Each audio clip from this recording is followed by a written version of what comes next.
PR बनाने, MB कराने हेतु निजी क्षेत्र के डिग्री और डिप्लोमाधारी जो हैं उनको इम्पैनल्ड करने की कार्रवाई वर्तमान में की जा रही है और ये अधिकार हम ग्राम पंचायतों को देने जा रहे हैं कि वह अब आवश्यक नहीं कि आरईएस के जेईई के ही उसमें पड़े रहें, पीडब्ल्यूडी विभाग, नगर विकास विभाग के लोग नहीं हैं, तो निजी क्षेत्र के भी आर्किटेक्ट या फिर इंजीनियर, सिविल इंजीनियर जिन्हें इन कार्यों का अनुभव है, उन लोगों की सेवाओं को लेकर के वे लोग अपने ग्राम पंचायत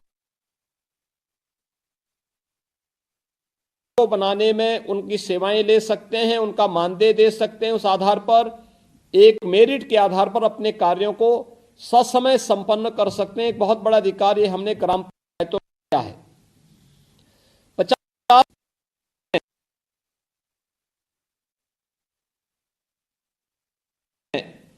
अगर दुर्भाग्य से कभी किसी की आकस्मिक मौत होती है जिसमें जिला पंचायत अध्यक्ष, ब्लॉक प्रमुख और ग्राम प्रधान के लिए 10 लाख रुपए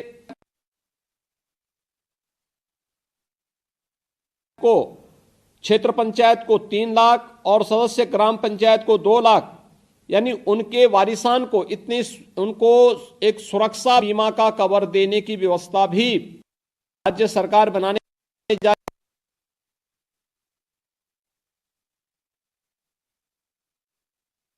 जो उत्तर प्रदेश ने अपने यहां लागू की है। और आपके कार्यों को ही एप्रिशिएट करते हुए सरकार ने तय किया कि ग्राम प्रधान का मानदेय अब 5,000 हो गया। क्षेत्र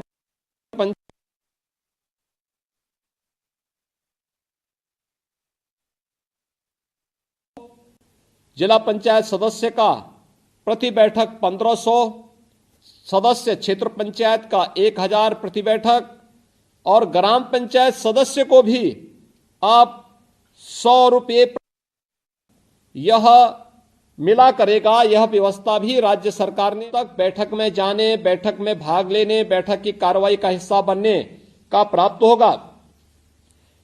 ये एक व्यवस्था भी राज्य सरकार ने की है और उत्तर प्रदेश देश का पहला राज्य है जो अपने पंचायत प्रतिनिधियों को पूरा अधिकार दे रहा है, कार्य की एक स्वतंत्रता दे रहा है। पंचायत सचिवों के प्रभावी तैनाती हेतु हम लोगों ने प्रदेश में 15,000 क्लस्टर भी तैयार किए हैं। जो हमारी 58,189 ग्राम पंचायतें हैं, इसको 15,000 क्लस्टर में हम लोगों ने तैयारी करके और ग्राम सचिवों की तैनाती, पंचायत सचिवों की तैनाती भी वहां पर इस रूप में की है। ग्राम पंचायतें स्वयं भी मनरेगा के कार्यों को कराने, अपने डिजिटल हस्ताक्षर से भुगतान कराने का कार्य करें, इस दिशा में भी सरकार आगे बढ़ रही है। और हम लोगों ने लखनऊ की मोहनलालगंज विकासखंड के अहरोली और विकासखंड हरदोई में भी यह कार्रवाई हम लोगों ने अहरोली विकासखंड हरदोई में और मोहनलालगंज विकासखंड लखनऊ में इस कार्रवाई को हम लोगों ने आगे बढ़ाया है। मुझे प्रसन्नता होगी, राज्य सरकार की जो मंशा है हमारे ग्राम पंचायतें स्मार्ट पंचायत बने, इसलिए हर ग्राम पंचायत में आने वाले समय में किसी भी प्रकार की कोई समस्या न होने पाए। बिजली का बिल गांव में जमा हो, गांव में वीसी सखी की तैनाती की जा चुकी है, कोई भी पैसे का लेन देन हो गांव में, इसलिए हर गांव में एक एक बैंकिंग कॉरेस्पॉन्डेंट सखी की तैनाती की जा रही है या की जा चुकी है। ऐसे ही एसएससी व महिला बीट पुलिस कर्मी की भी उचित व्यवस्था बनाते हुए गांव की समस्या का समाधान गांव में हो, इधर उधर भटकने की आवश्यकता न हो, यह भी व्यवस्था सरकार इसमें करने जा रही है। और ये एक बड़ा कार्य होगा जो गांव के विकास को आगे बढ़ाएगा और गांव को आत्मनिर्भर गांव की तरफ बढ़ाने में इसकी बड़ी भूमिका होगी।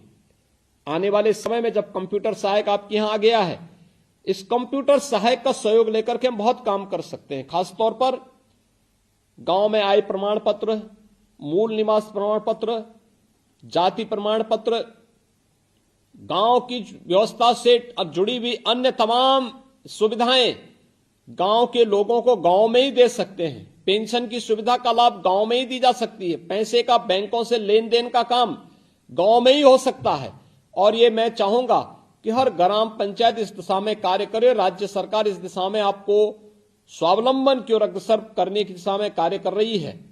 मेरी आप सभी ग्राम प्रधानों से कुछ बातों के लिए अनुरोध होगा। एक, ये तीसरी लहर आ चुकी है और इस तीसरी लहर के दौरान आपकी बड़ी जिम्मेदारी है, क्योंकि एक ग्राम प्रधान एक गांव का कस्टोडियन भी होता है, गांव का अभिभावक होता है। अपनी ग्राम पंचायत के अभिभावक के रूप में आपकी एक बड़ी जिम्मेदारी है और जिम्मेदारी इस बात को लेकर के कि एक तीसरी लहर के दौरान अपनी गांव पे निगाह रखना, गांव की निगरानी रखने की वजह के लिए पहला हमारा प्रयास होना चाहिए कि निगरानी समिति से जुड़े हुए जितने भी लोग हैं, आंगनबाड़ी, आशा वर्कर, एएनएम, पंचायत के प्रतिनिधि, यानी जितने भी आपके पंचायत के प्रतिनिधि होंगे, पंचायत के कर्मचारी होंगे, राजस्व विभाग के उस गांव के उससे जुड़े हुए कर्मचारी होंगे, इन सब की एक टीम बनाना जो पहले से बनी हुई, इसको एक्टिव करना, घर घर सर्वे करना। सर्वे में दो चीजें, एक, कोई व्यक्ति बाहर से तो नहीं आया है, सूची बना देना। दूसरा, कितने लोग हैं जिनमें कोई लक्षण है बुखार के, सर्दी जुकाम के, खांसी के या कोई अन्य मामले, उनकी सूची तैयार करना। तीसरा, कितने लोग हैं जो 15 साल से ऊपर के हैं, 15 साल से ऊपर आयु के लोगों को, कितने ऐसे लोग हैं जिनको वैक्सीन की डोज दी जा चुकी, वैक्सीन लग चुकी है। 15 से 17 का तो अभी प्रारंभ हुआ है, लेकिन शेष अन्य लोगों को वैक्सीन लगाने की व्यवस्था क्या है? 18 साल से ऊपर के लोगों ने, कितने लोगों ने वैक्सीन ले लिया है? पहली डोज कितने लोगों ने ली है? दूसरी डोज कितने लोगों ने ली है? 15 से 17 वर्ष के लोगों में कितने लोगों ने पहली डोज ले ली है? और एक चौथी डोज भी आई है, चौथी भी प्रकार की कैटेगरी है, वह है कि आपके गांव में कोरोना वॉरियर्स जो होंगे, एएनएम है, आशा वर्कर है, आंगनबाड़ी है, हेल्थ वर्कर हैं, या फिर आपकी ग्राम पंचायत में 60 साल से ऊपर के कोई बुजुर्ग होंगे जो किसी गंभीर बीमारी से पहले से पीड़ित होंगे।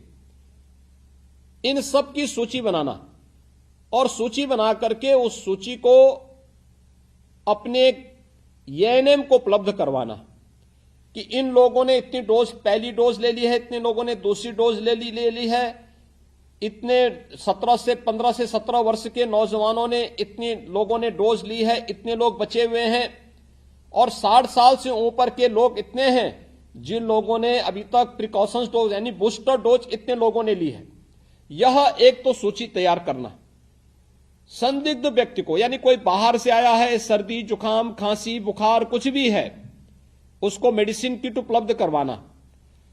अगर कोई लक्षण है तो आरआरटी की रैपिड रिस्पांस टीम को बुला करके उन लोगों को उनको टेस्ट करवाना। टेस्ट करवाने के बाद अगर किसी भी प्रकार का कोरोना आता है, कोरोना पॉजिटिव आता है, तो उसके लिए होम आइसोलेशन की व्यवस्था कराना, प्रतिदिन उसकी निगरानी करने की व्यवस्था करना। होम आइसोलेशन में सेपरेट रूम, सेपरेट टॉयलेट होना चाहिए, और कोई भी व्यक्ति उसके संपर्क में आए तो उससे वह पीपी किट पहने हुए हो।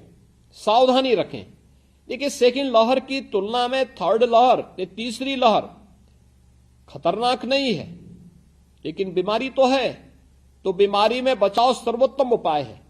हम बचाव के लिए सतर्कता और सावधानी आवश्यक, और इसलिए मैं अनुरोध करूंगा कि जैसे सहारनपुर में दूसरी लहर के दौरान में गया था और एक ग्राम पंचायत में एक महिला ग्राम प्रधान मुझे मिली थी जो नई चुनी गई थी, और उस समय मैंने देखा था उनके साहस को भी और उनके सराहनीय कार्य को भी। मैंने कई ग्राम प्रधानों के कार्यों को उस दौरान देखा था।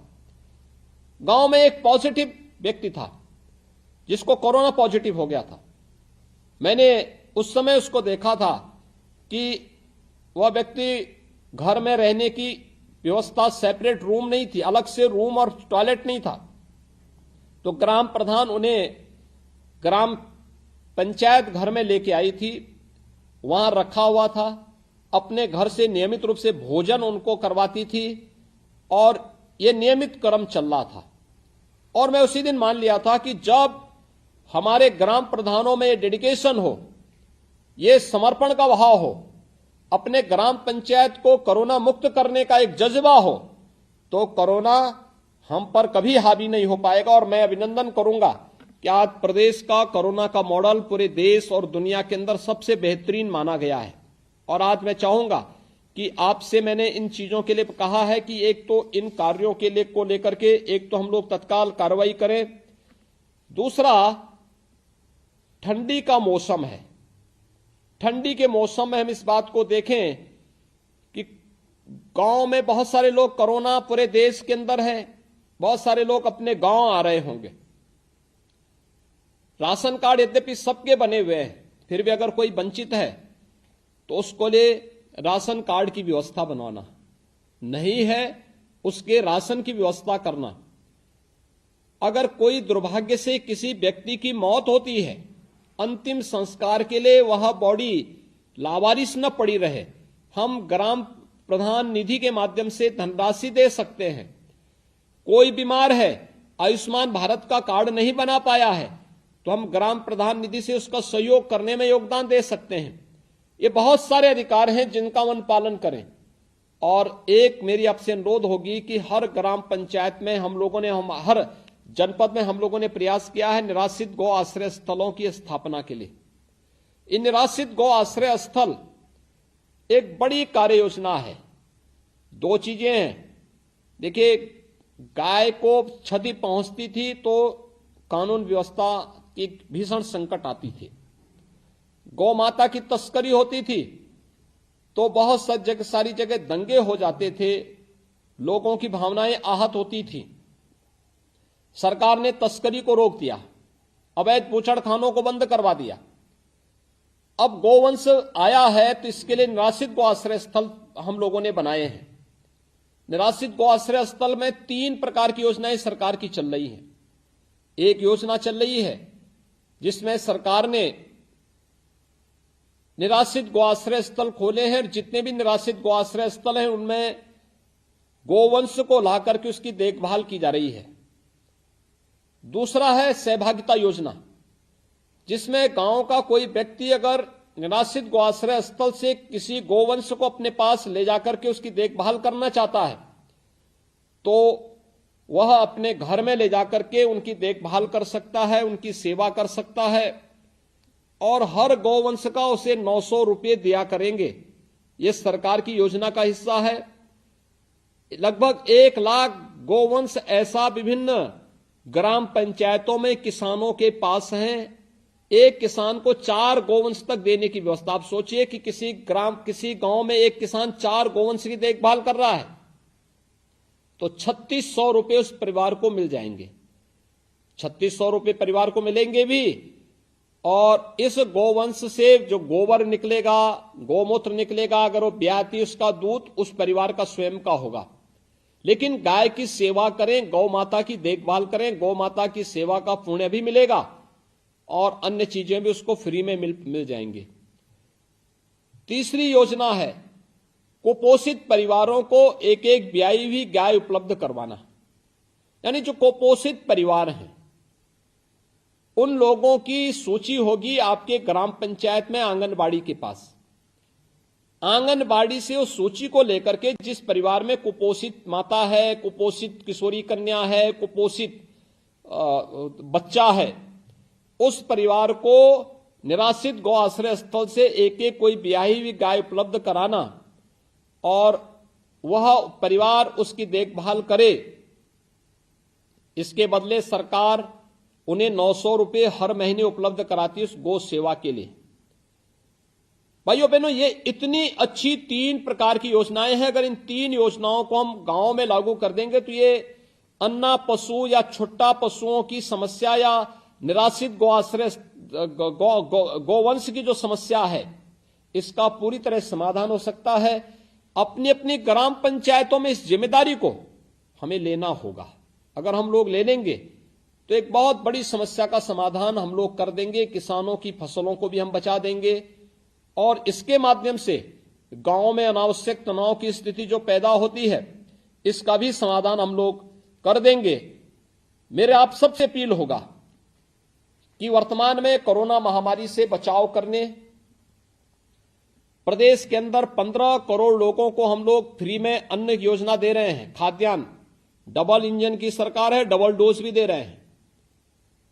यानी केंद्र सरकार के द्वारा हर परिवार को 5 किलो अन्न हर यूनिट पे उपलब्ध कराया जा रहा है और हमारी सरकार के द्वारा अंत्योदय कार्ड धारकों को 35 किलो खाद्यान्न, 1 किलो दाल, 1 किलो खाद्य तेल, 1 किलो चीनी, 1 किलो नमक उपलब्ध करवाया जा रहा है। अंत्योदय परिवार बहुत सारे ऐसे होंगे जो कोटे की दुकान पे नहीं आ सकते। मेरा अनुरोध होगा उनके घरों तक खाद्यान्न पहुंचाने का योगदान आप करेंगे तो पुण्य के भागीदार होंगे। दूसरा, पात्र गृहस्थी परिवारों को प्रति यूनिट हम लोग 5 किलो खाद्यान्न उपलब्ध करवा रहे हैं। इसमें गेहूं या चावल या कुछ आधा गेहूं आधा चावल उपलब्ध करवाते हैं। अगर 9 परिवार किसी कार्ड में है, 9 यूनिट हैं तो 45 किलो खाद्यान्न मिल जाएगा, 7 हैं तो 35 किलो मिल जाएगा, 5 है तो 25 किलो खाद्यान्न मिल जाएगा। 1 किलो दाल, 1 किलो खाद्य तेल, 1 किलो नमक उस परिवार को उपलब्ध करवाया जा रहा है। मेरा अनुरोध होगा पर्याप्त मात्रा में खाद्यान्न का आवंटन है, हर परिवार को यह सुविधा उपलब्ध हो जो पात्र गृहस्थी या अंत्योदय कार्ड धारक हैं।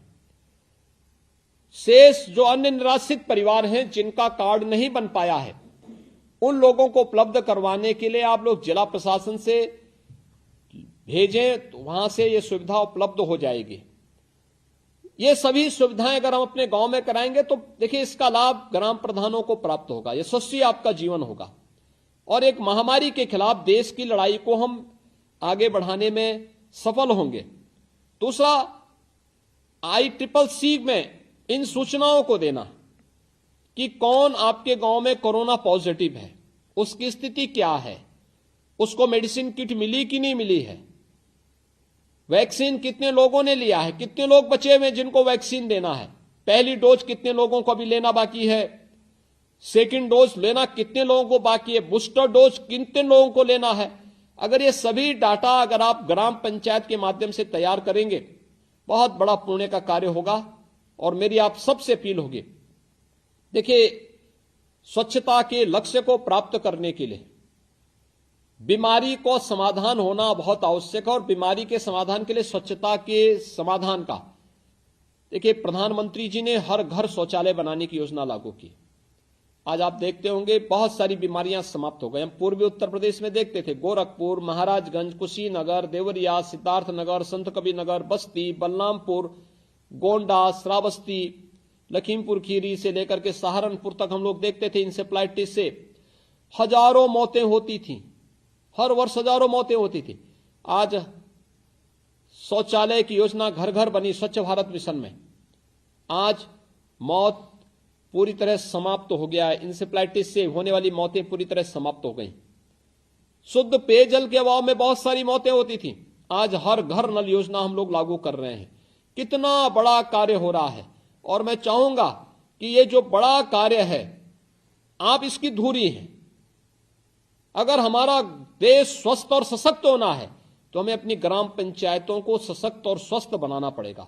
और ये स्वच्छता भारत मिशन, हर घर नल योजना, कोरोना में निगरानी समितियों के साथ जुड़ करके बहुत बेहतरीन प्रदर्शन करना, ये सभी कार्य अगर आप सब मिलकर के करते हैं तो मुझे लगता है कि हम अपने गांव को स्वच्छ, सुंदर, स्वस्थ और सशक्त बनाने और आत्मनिर्भरता के लक्ष्य को प्राप्त करने में हमें सफलता प्राप्त होगी। आज मुझे 5 ग्राम प्रधानों के साथ संवाद बनाने का अवसर प्राप्त हुआ, जिसमें लखनऊ से वीरेंद्र शुक्ला जी से, चंदौली से श्रीमती नीलम ओहरी से, बिजनौर से श्री राहुल कुमार जी से, मेरठ से श्री परमिंदर सिंह जी से, हाथरस से सुश्री प्रियंका तिवारी जी से मुझे संवाद बनाने का अवसर प्राप्त हो रहा है। आप देख रहे